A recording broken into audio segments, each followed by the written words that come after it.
I am appealing to you to remember the nation's creative minds who, without them, the artists, the musicians, the filmmakers, etc., who eased our journey throughout the COVID crisis with their online contributions. I'm asking you to remember them. On another sector of our society who are being unfairly discriminated against with this measure, and that's our arts community, and it's very welcome that all other deputies have spoken so far, have raised the issue of our arts community. Minister, I recognise that you're former Minister for Arts and Culture and brought through some very worthy measures in that regard. Can you not accept that our arts community are crying out for assistance at this time? We're going to need our arts community more than ever as our economy reopens up. We're going to need them to help us gather once again and friends and be comfortable in that situation. We're going to need them to help us laugh. We're going to need them to help us cry. We're going to need to help us understand the trauma of what was the last couple of months during this pandemic. Many of them have been ably represented by the likes of the Musical and Entertainment Association of Ireland, or EPIC, and others, other groups, or by themselves.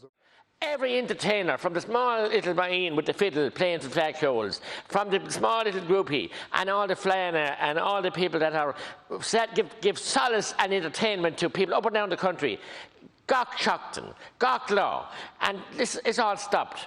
They didn't stop it. It was pulled from under their legs by this government when they announced all what had to happen. And we all supported it at the time. But it's time now that we looked at it and we examined it and allowed these people to live.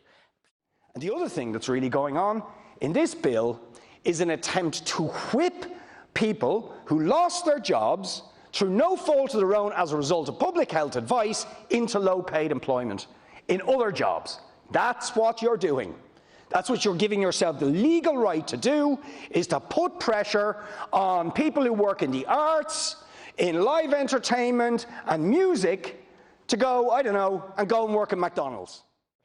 I too want to specifically speak about people from the MEAI. I have been inundated with calls from people in the music and entertainment sector regarding this stimulus package. They are telling me of their struggles and their hardships struggling to pay their weekly shopping utility bills in arrears, the threat of losing their cars and in some cases their homes. The package proposed by the Minister for Arts fails to understand how this sector works. The Arts Council does not represent the workers in this sector. Plowing money into the Arts Council will not trickle down to these working musicians or the entertainers.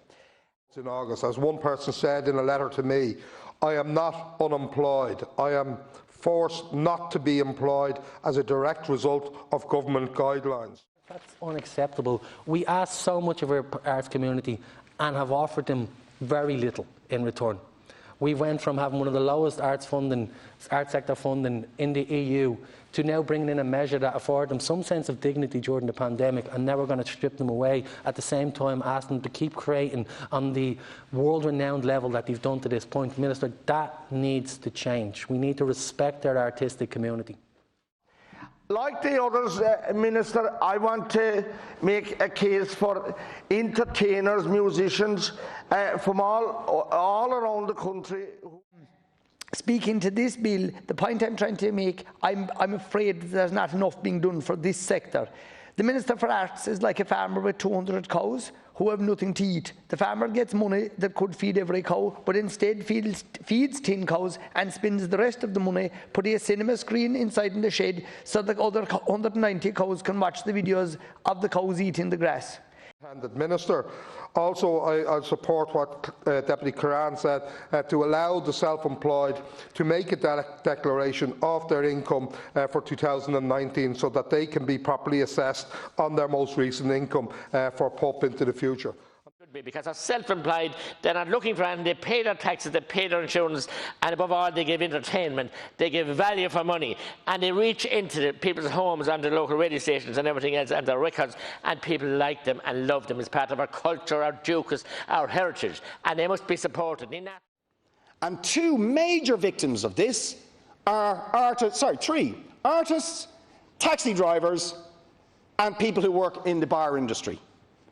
All of them are being picked on, having their incomes cut even though they can't return to work because of your public health advice. Actually, this is incentivising them to bang down the door of their employment and say, open up the bars, because that's the only way they can recover their income. when, of course, the public health advice is to keep the bars closed at the moment. That's the truth. So, you know, crocodile tears about the plight of the arts workers, the musicians and all the rest of it, and then do absolutely nothing about it, in fact do worse than nothing about it, slash their income. The extra 54 million the Minister's Department has provided or promised to provide so far could cover the cost of the Music and Entertainment Survival Subsidy Scheme, ensuring that each of the estimated 30,000 workers, I actually think it's more like 35,000, in this industry could have their reduced rate of PUP topped up to €350 per week. This sector needs a survival package to ensure it can survive until it is deemed safe to reopen up after social distancing measures are gone. When are you going to give them support? Are you going to let them beg? Are you going to drive them and tell them go look for work elsewhere? They'll get jobs elsewhere. How will they? Are we going to diminish and destroy our artistic industry, our arts industry, our musicians, our bands, our dancing schools, our art schools, everything else? They're not allowed to work now.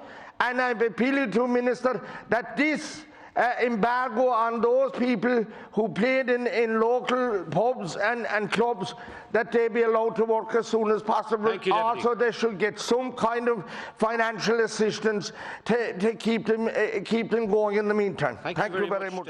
They have to be helped. They are part of our culture, our heritage. They're part of our very being.